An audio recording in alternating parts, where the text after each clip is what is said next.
Assalamualaikum warahmatullahi wabarakatuh. Kembali lagi teman-teman, kita ketemu di channel ini, yaitu di channel Tunanetra Belusukan, teman-teman.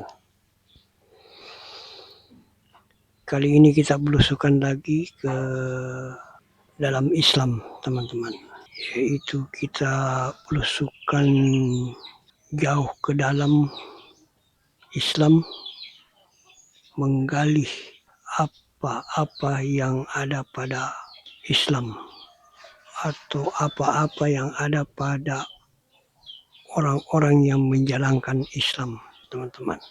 Kali ini, teman-teman, kita mengangkat satu kisah perjalanan hijrah dari seseorang ustaz yang dulunya berada dalam satu pemahaman yang lain menuju ke dalam sunnah, yaitu Ustaz Daswan Setiawan Hafidahullah.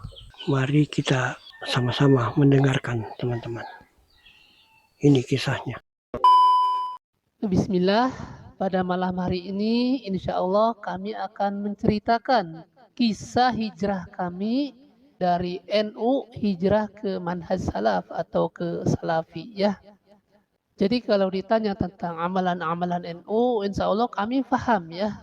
Bukan hanya belajar, tetapi kami mengajarkan kepada anak-anak santri kami ya. Jadi sekitar 30 tahun kami itu di NU dan usia kami sekarang 40 tahun. Jadi kurang lebih baru 10 tahun kami hijrah. Jadi kalau ditanya tentang amalan-amalan NU, ya insya Allah kami paham betul ya. Karena kami lama di NU bukan hanya belajar, tapi mengajar. Karena ketika usia kami 25 tahun, kami sudah mengajar ya. Kami sudah menjadi imam di satu masjid, kami juga mempunyai pengajian di sana dan mengajarkan kepada anak-anak santri ya. Bagaimana bacaan tawasul, bacaan tahlil, bacaan al-barzanji, kemudian sifat 20 dan lain sebagainya. Jadi kalau ada orang mengatakan, Ustadz kalau tidak paham tahlilan, jangan sok-sok membahas tahlilan. Antum keliru ya. Karena kami dari kecil belajar tahlilan, bukan hanya belajar, mengajarkan juga bacaan-bacaan tahlilan. Ini bacaan tahlilan kematian, ini bacaan tawasul malam Jumat dan lain sebagainya. Ya, insya Allah nanti kita akan ceritakan rinciannya. Agar nanti tidak ada tuduhan lagi, jangan ada tuduhan mengatakan Ustadz jangan ngaku NU ya. Jadi ketika kami membahas tahlilan, mereka menuduh juga kalau tidak tahu tahlilan jangan sok-sok membahas tahlilan. Sekarang kami ceritakan bahwa kami mantan pemain tahlilan dulu ya. Nah jadi kalau ditanya tentang amalan-amalan NU, jangankan amalan-amalan yang biasa ya, amalan yang aneh pun yang mungkin antum sekarang tidak pelajari. Kami dulu pelajari, dulu ketika kami belum hijrah, itu ada satu doa namanya doa nubuat ya. Itu membaca faidah-faidahnya, itu luar biasa. Kalau dibaca pada malam Ahad, akan menjadikan orang cinta. Kalau dibaca pada malam Jumat akan mendatangkan raja jin. Kalau dibacakan malam Kamis pada kunir atau kuning itu akan berubah menjadi emas. Kami praktekkan, kami bacakan malam Jumat, kami bacakan malam Ahad, kami bacakan malam Kamis. Tapi semuanya gagal ternyata ya. Ketika kami bacakan malam Jumat yang disebutkan faedahnya akan mendatangkan raja jin, itu tidak ada raja jin yang datang. Justru kawan-kawan kami yang datang ngajak ngobor burung ya. Ketika kami juga bacakan pada malam Minggu yang di sana disebutkan faedahnya orang-orang akan menjadi cinta sama kita. Setelah kami baca ya tidak ada, biasa-biasa saja. Kemudian ketika kami bacakan doa tersebut pada malam Kamis, pada kunir yang katanya berubah menjadi emas, itu kami praktekkan itu dulu. Dan ketika ditanam ya sama saja tidak ada perubahan. Ya mungkin kalau doa itu benar, mungkin orang-orang banyak yang kaya sekarang. Dan lucunya dulu kami percaya saja. Sehingga doa nubuat yang begitu panjang itu kami dulu hafal ya. Dulu kami hafal. Allahumma di sultanil azim, wadil manil qadim, wadil wajil karim, walil kalimati tamati, wa da'watil mustajabati, wa aqilil hasani wal husaini, min anfusil haqi wa ainul qudrati wa nazirina, wa ainil insi wal jinni wasyayatin dan seterusnya. Itu panjang sekali. Dulu kami hafalkan. Jadi jangankan pelajaran-pelajaran seperti bacaan tahlilan, Al-Barzanji, sifat 20 dan lain sebagainya. Itu bacaan yang aneh-aneh pun seperti ini, seperti doa buat itu kami pelajari semua. Dan setelah dipraktekkan ternyata semuanya bohong, tidak ada yang berhasil ya. Atau mungkin kami harus puasa dulu ya. Kami tidak sampai, kalau sampai puasa kami tidak. Nah, itu mungkin salah satu contoh saja. Jadi jangankan amalan-amalan yang biasa, amalan-amalan yang aneh pun kami pelajari, apalagi amalan-amalan yang seperti bacaan tahlilan. Itu kami hafal semua dulu. Bahkan ada sampai 4 jenis, 5 jenis. Bukan hanya belajar, kami ajarkan kepada anak-anak santri kami ya. Karena ketika usia kami 25 tahun, kami sudah punya santri, sudah jadi imam di satu masjid dan sudah punya pengajian. Makanya kami ajarkan tuh bacaan-bacaan tahlilan dari mulai bacaan ila hadratin Nabi Mustafa sallallahu alaihi wasallam wa ala alihi wa azwajihi wa auladihi wa dzurriyyatihi syai'un lillahi lahumul Fatihah. Itu kami hafal semua. Kemudian summa ila arwahi Abi Bakri wa Umar wa Utsman wa Ali. Kemudian summa ila arwahi abaina wa ummahatina wa ajdadina wa jadatina syai'un lillahi lahumul Fatihah. Itu kami ajarkan kepada anak-anak. Jadi kalau ada orang mengatakan, Ustaz, kalau tidak tahu tahlilan jangan sok-sok membahas tahlilan. Antum keliru ya. Kami dulu mantan, bukan hanya belajar tapi mengajarkan. Ini bacaan kalau tahlilan kematian ini yang panjang, Al-Fatihahnya sampai 10 kali. Kalau malam Jumat ini cuma berapa kali aja, 4 kali. Itu bacaannya beda-beda. Termasuk sifat-sifat 20 itu kami sudah pelajari. Jadi kalau ada orang sekarang membantah dengan sifat 20, antum telat karena kami sudah belajar dulu dari mulai wujud kidam baqa mukhalafatul lil hawadisi qiyamu bi nafsihi wa daniyat qudrat iradat. Bahkan bukan hanya bacaannya saja, lagunya kami ajarkan dengan beberapa lagu tuh. Dan tentang sifat 20 itu dari mulai wujud kidam baqa mukhalafatul lil hawadisi itu bukan hanya bacaan-bacaannya. Kami bisa menerangkan secara rinci ya. Tapi setelah kami belajar, semakin terus belajar, sekarang kami sudah tinggalkan sifat 20 tersebut ya. Bahkan termasuk kitab-kitab NU pun, misalnya Fathul Mu'in tentang bab sholat, itu kami sudah hafal di luar kepala, bukan hanya membaca.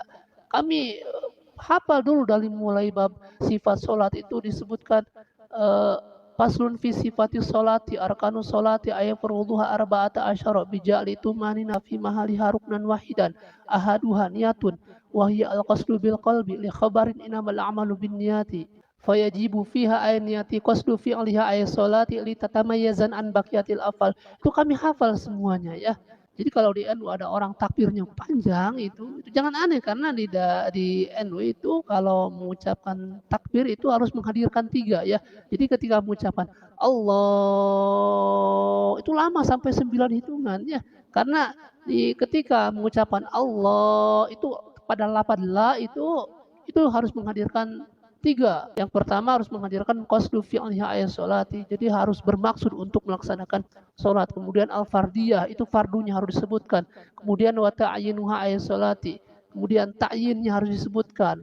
Itu sholatnya sholat apa? Maghribkah, isakah, subuhnya. Jadi ketika orang mengucapkan Allah, nah di situ masukkan niat sholat, kemudian fardunya, nama sholatnya harus disebutkan. Kalau tidak ada yang 3 itu maka dianggap belum niat ya. Makanya jangan heran kalau ada orang mengucapkan Allah itu lama sampai 9 hitungan, 7 atau 9 hitungan ya. Nah, ini kami jelaskan sedikit rincian seperti ini agar tidak ada lagi tuduhan. Ustaz jangan ngaku-ngaku mantan NU. Nah, sekarang kalau kami sudah ceritakan seperti ini bahwa kami bukan hanya belajar kitab-kitab NU, kami menghafalnya. Nah, itu mungkin sedikit mukadimah ya sebelum kami menjelaskan tentang kisah hijrah kami meninggalkan NU ya. Nah, ketika dulu masih di NU, sebenarnya banyak sekali ganjalan-ganjalan yang menurut kami ini kok begini, ini kok begini. Jadi banyak sekali dulu juga kami banyak kok begini. Tetapi kita tahu sendiri kebanyakan orang-orang itu kalau di NU itu taklid kepada kiainya, kepada ustadznya atau kepada salah satu kitab yang dipelajarinya, sehingga kalau ada ilmu-ilmu dari luar itu seolah-olah tertutup. Dan kami pun dulu mengalami hal-hal seperti itu. Jadi dulu itu kami punya beberapa kitab saja dan itu menjadi rujukan utama, tidak seperti sekarang kita banyak buku-buku di sini, banyak kitab-kitab di sini ya. Dulu itu seperti itu. Seolah-olah ketika kita masih di NU itu, ilmu itu dikekang, kalau bahasa kampung seperti kurung batok. Jadi sudah begitu, tidak bisa mempelajari ilmu-ilmu dan tidak. Nah, di antara taklid dan berontaknya hati itu berperang. Kok ini begini, kok ini begini. Kadang kami juga membaca dari kitab-kitab NU seperti Fathul Mu'in tentang masalah tahlilan. Kok ini kayak bertolak belakang dengan praktek yang kita lakukan. Kita praktek seperti ini tetapi di kitab seperti ini. Bahkan dulu juga di dalam kitab Duratun Nasihin yang isinya 73 judul pengajian kalau tidak salah, itu banyak sebenarnya hadis-hadis dhaif dan palsu, dan di sana disebutkan tentang kepalsuannya. Eh, itu banyak kami menemukan tentang keutamaan bulan Rajab misalnya. Tetapi di akhir-akhir pembahasan kitab tersebut itu disebutkan bahwa semua keutamaan puasa Rajab semuanya hadisnya maudhu atau palsu yang dikarang oleh Ibnu Jahmin. Itu di akhir pembahasan disebutkan. Tetapi anehnya meskipun di akhir pembahasan tersebut disebutkan ini hadis-hadisnya palsu, tapi banyak sekali kawan-kawan kami ketika berceramah itu membacakan hadis-hadisnya.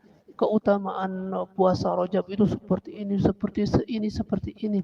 Padahal di akhir kitab tersebut disebutkan hadis-hadisnya maudhu semua atau palsu. Nah, jadi kami itu semakin penasaran, kok begini ya? Belum lagi masalah perdukunan, itu berdar dianggap biasa.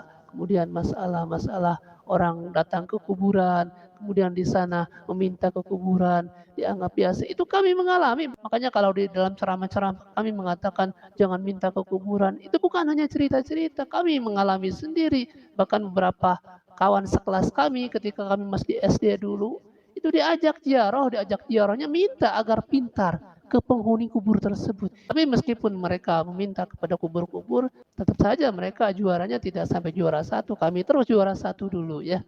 Nah, maksud kami ketika kami masih di NU itu banyak sekali amalan-amalan yang mungkin kayak bertentangan dengan yang kita pelajari di kitab kok begini, tetapi secara praktek begini. Banyak sekali, nanti kita akan bahas semuanya ya. Baik, sekarang kita masuk tentang awal mula hijrah kami ya. Jadi sebagaimana yang tadi kami sebutkan, ketika usia kami 25 tahun itu kami itu sudah ngajar ya, sudah punya anak santri, jadi imam sholat, kemudian mengajar ibu-ibu juga itu di masjid tempat kami tinggal ya. Nah, singkat cerita kami menikah ya. Setelah menikah kami ikut ke rumah istri, ke rumah orang tua istri, dan kami tinggal di sana.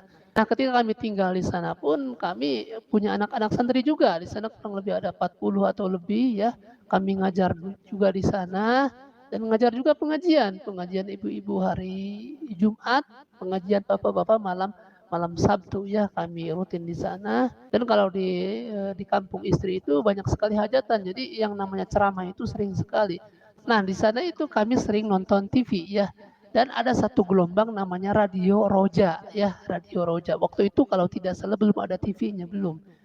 Itu kami sering mendengar kajian Ustadz Yazid bin Abdul Qadir Zawas rahimahullah taala, Ustadz Abdul Hakim, Ustadz Abu Yahya Badrussalam, Hafidahullah taala, Ustadz Firanda Dirja dan lain sebagainya ya. Cuman isi kajiannya setelah kami dengarkan itu kok banyak membid'ahkan tahlilan, kemudian mengharamkan musik, mewajibkan jenggot, dan sunnah-sunnah Nabi itu ditekankan sekali dan komplit dengan hadis-hadis yang disebutkan.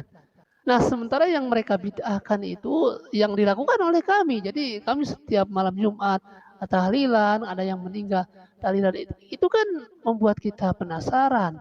Akhirnya kami tahdzir tuh Radio Roja. Jadi kami juga sempat tuh mentahdzir Radio Roja, bahkan kami juga membantah buku-bukunya Syekh Muhammad Shalih Al-Utsaimin rahimahullah taala. Itu kan ada beberapa buku dari Arab Saudi yang kami baca. Kok ini mengharamkan ini.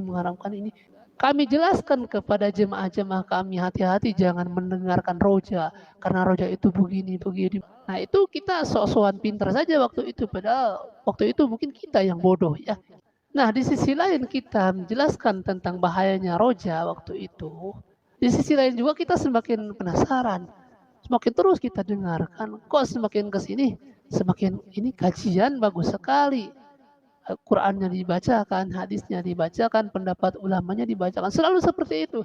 ketika membahas satu hukum selalu qala Allah, qala Rasul, dalilnya disebutkan, Qur'annya, ini hadisnya, dan ini pendapat ulama disebutkan. Nah, mulai dari situ kami belum hijrah waktu itu, tetapi berusaha mempelajari tentang hukum-hukum yang dibid'ahkan oleh orang-orang roja tersebut. Akhirnya kami pelajari bagaimana hukum hukum seperti itu. Nah, kemudian singkat cerita kami pindah dari tempat tersebut ke tempat yang sekarang ya. Di sini juga kami itu mengajar anak-anak santri. Nah, kemudian di sini kita mulai memperdalam tentang apa yang disampaikan oleh Ustadz Roja. Dan saya berusaha adil waktu itu. Ini Ustadz Roja mengatakan amalan ini bid'ah. Tapi kita selalu melakukan amalan-amalan ini. Tetapi kita ingin adil. Kan manusia itu kalau bertanya dengan fitrahnya, itu akan berusaha mencari kebenaran ya.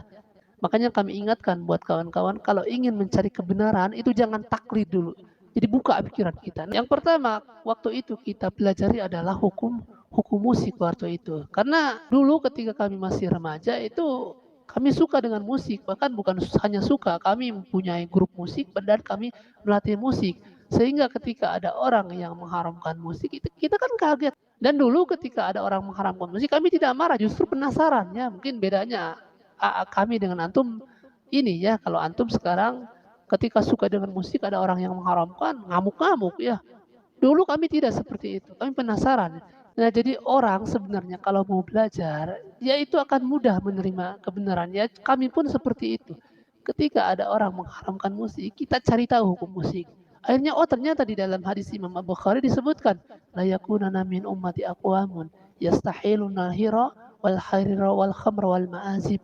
Kata Rasul, akan datang dari umatku kaum-kaum yang akan menghalalkan zina, yang akan menghalalkan sutra bagi laki-laki, yang akan menghalalkan khamr, dan akan menghalalkan alat-alat musik. Itu hadis Nabi. Akhirnya, oh ini hadis Nabi mengatakan bahwa akan ada dari umatku yang akan menghalalkan musik. Berarti hukum asalnya haram. Jadi kami merenung. Kemudian ketika kita buka tentang pendapat-pendapat ulama tentang musik, ternyata ulama pun mengharamkan seperti Imam Nawawi, Imam Al-Ghazali, kemudian Ibnu Hajar Al-Haytami, Imam Asy-Syafi'i dan lain sebagainya. Puluhan ketika kita pelajari ternyata mereka juga mengharamkan musik. Akhirnya kita semakin mantap untuk meninggalkan musik ya, karena ternyata ulama pun seperti Imam Nawawi menyebutkan al-ma'azifu wal autaru yahrumu isti'maluhu wa istima'uhu.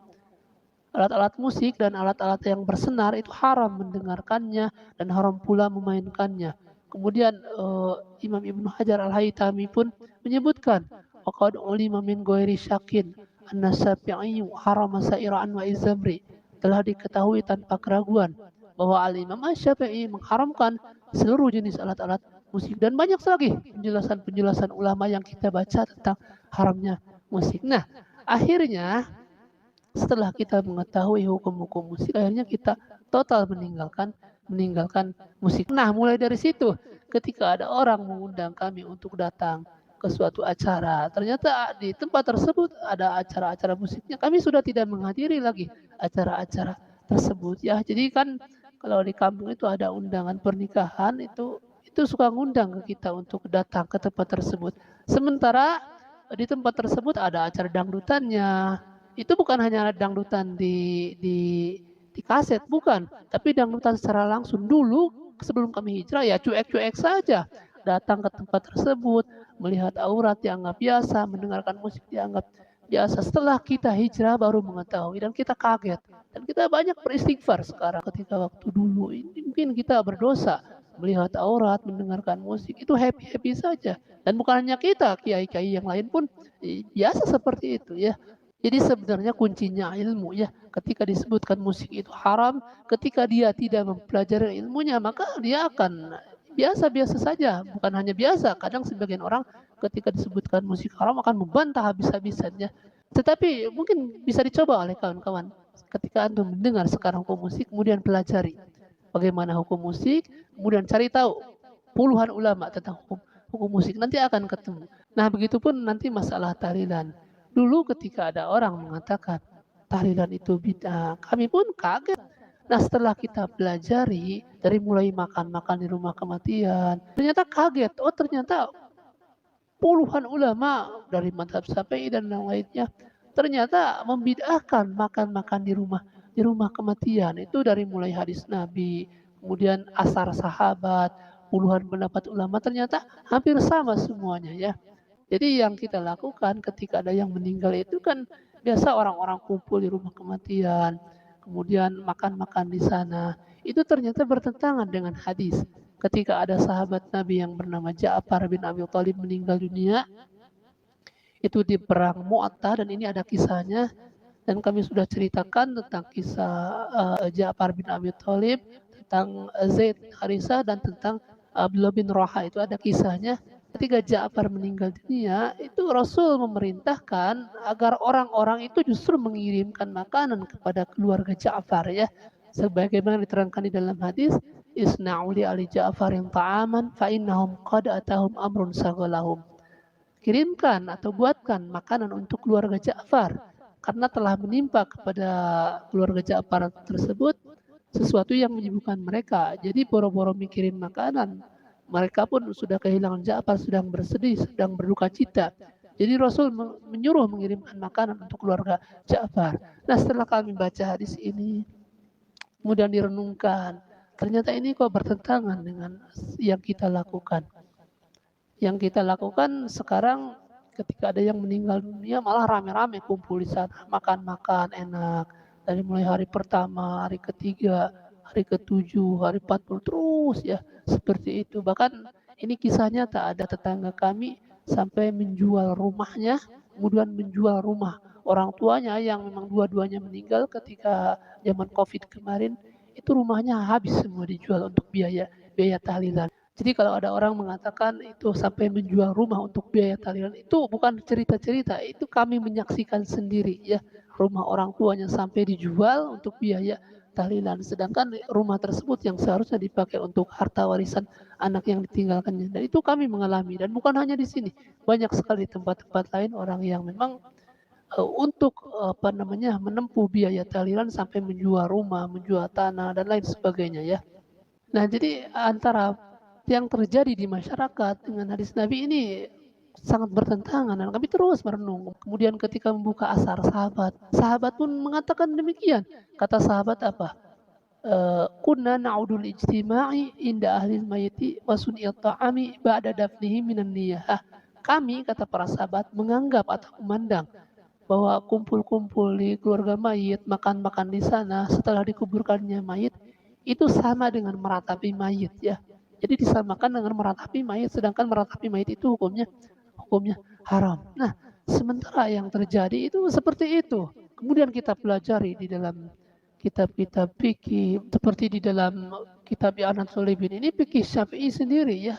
Di sana sampai disebutkan makan-makan di rumah kematian itu sampai disebutkan bid'ah yang munkar ya. Di sana disebutkan ma yaf'aluhu nasu minal ijtima'i inda ahlil mayiti wa sun'i'at ta'ami minal bid'ahil munkarati allati yusabu ala man'iha waliyul amri.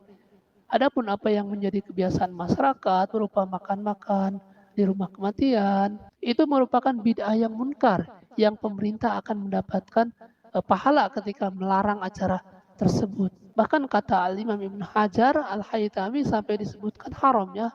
Kata beliau wa ma'tida min ja'li ahlil maiti ta'aman liyaduwan nasa ilahi bid'atun makruhatun.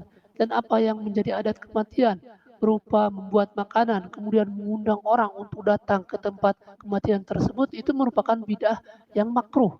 Bal kullu dzalika haramun. Bahkan semua perbuatan itu haram kata beliau. Apabila apa? In kana min malin mahjurin. Apabila menggunakan harta anak kecil yang mesti dihajar. Artinya ketika ada orang tua meninggal dunia, meninggalkan anak kecil, itu yang seharusnya hartanya untuk warisan anak kecil tersebut dipakai untuk tahlilan. Itu haram ternyata. Kemudian yang haram di sini au min maitin alaihi dainun atau mayitnya mempunyai hutang. Jadi sudah tahu mayitnya punya hutang, itu malah hartanya yang seharusnya dipakai untuk bayar hutang dipakai untuk tahlilan. Itu haram disebutkan oleh Imam Ibnu Hajar. Kemudian yang ketiga yang haram au yatarattabu alaihi dirarun atau akan membawa madarat dan selainnya. Jadi mungkin ke depannya anaknya akan terlantar, kemudian istrinya akan terlantar dan lain sebagainya. Nah, jadi ketika kami mendengar Ustadz Roja dulu mengatakan tahlilan itu bid'ah, justru kami itu penasaran mempelajari. Setelah mempelajari ternyata benar itu diterangkan di dalam puluhan kitab ulama dibid'ahkan itu makan-makan di rumah kematian. Akhirnya kami total meninggalkan tahlilan. Nah, yang jadi bingung, kita kan ketika ada acara tahlilan kita kan selalu datang. Bahkan orang-orang itu kalau ada yang meninggal itu selalu ngantar makanan ke tempat kita, itu ngantar makanannya bukan hanya di besek, itu pakai rantang segala macam. Nah, ketika datang orang tersebut, kita bingung karena kita sudah tahu hukumnya seperti ini. Akhirnya kita jelaskan pelan-pelan, mohon maaf, untuk saat ini kami tidak menerima makanan dari tahlilan dan kami tidak akan datang ke tempat tersebut. Mereka kan kaget, kaget. Ini biasanya kan paling depan itu karena memang kiainya. Tapi sekarang kenapa menolak? Akhirnya kita jelaskan kepada beberapa orang dan seiring berjalannya waktu itu kita diundang tidak pernah hadir. Ketika di antara makanan kita tidak pernah terima. Ya mungkin orang-orang yang biasa kerja di tempat tahlilan itu kan biasanya pegawainya khusus. Mungkin saling saling saling berbicara satu dengan yang lainnya. Jangan pernah ngantar makanan ke Ustadz Aswan katanya. Nanti ditolak. Jangan pernah ngundang Ustadz Aswan untuk tahlilan karena nggak pernah datang. Nah, setelah mungkin dari antara mereka saling berbicara, sebenarnya enak kita. Jadi sudah tidak perlu kita mengklarifikasi, sudah tidak perlu lagi kita menjelaskan. Akhirnya ketika ada acara tahlilan, sekarang ada acara maulid, acara rajaban, segala macam, kita tidak pernah diundang dan kita enak. Kita enak ya. Dulu kan awal-awal kita bingung harus menjelaskan pada mereka. Kalau sekarang ya sudah masing-masing saja. Nah, setelah kita hijrah, kita terus belajar ya. Apalagi hadis-hadis Nabi kita ribuan mempelajari hadis-hadis Nabi, bahkan alhamdulillah mungkin ribuan hadis kita hafal ya. Nah, jadi di sini bedanya. Kita sebelum hijrah itu jarang sekali belajar ya. Yang penting kita dakwah, diundang dakwah. Tapi kalau sekarang sudah hijrah justru kita banyak menghabiskan waktu itu dengan belajar, terusan belajar. Sampai malam belajar berapa jam, siang berapa jam ya. Jadi beda sekali ketika kita belum hijrah, kita masih di NU itu ilmu itu ya itu aja. Dan dakwah pun di konsep ini yang disampaikan itu harus seperti ini. Kemudian ada banyak sekali candanya. Jadi kurang serius. Beda dengan sekarang. Antum bisa lihat video-video kami mungkin ada ribuan kalau di Facebook ya, kalau di YouTube mungkin cuma ratusan. Itu ada tidak video-video kami yang ada lawaknya? Yang kami ingat itu tidak ada. Jadi kita serius menyampaikan ilmu, menyampaikan dalil Al-Quran, hadis-hadis Rasul. Nah, seiring berjalannya waktu, kemudian kita berdakwah di media mulai banyak sekali hujatan, cacian, makian. Bahkan kita pernah didatangi oleh aparat kepolisian datang ke rumah. Intinya dakwah kami jangan menyampaikan masalah-masalah bid'ah katanya. Setelah kita ngobrol dengan polisinya, ternyata polisinya baik dan memang sudah ada basic agamanya kuat sekali. Setelah kita jelaskan, akhirnya beliau juga paham. Oh ternyata yang disampaikan oleh Ustadz itu dalil semua. Artinya ketika kita menyampaikan itu selalu membawakan hujah. Ini dalilnya, ini hadisnya, dan ini pendapat ulamanya ya. Jadi kalau orang sudah hijrah itu nanti akan mendapat cacian ya, hujatan, makian, hinaan. Kalau kita sudah mulai mendakwakan sunnah, jangankan mendakwahkan, antum hijrah saja, antum sudah tidak ikut tahlilan, tidak ikut maulid, tidak ikut rojaban, itu nanti akan ditahdir, akan dicaci oleh orang ya. Itu sudah biasa. Nah, itu mungkin sedikit cerita kisah kami ya hijrah dari NU kemudian hijrah ke manhaj salaf ya. Itulah tadi teman-teman kisah perjalanan seorang ustaz yang menuju ke dalam sunnah teman-teman. Semoga apa yang beliau ungkapkan membuat inspirasi buat kita untuk istiqomah berada dalam sunnah atau mendapat satu hidayah teman-teman, untuk tergerak hati untuk melakukan satu apa yang ada dalam Islam yaitu sunnah. Cukup sampai di sini teman-teman. Semoga apa yang kita dengarkan itu menjadi pembelajaran. Allahu a'lam bishawab. Subhanaka Allahumma wa bihamdi. La ilaha illa anta astaghfiruka wa atubu ilaik. Assalamualaikum warahmatullahi wabarakatuh.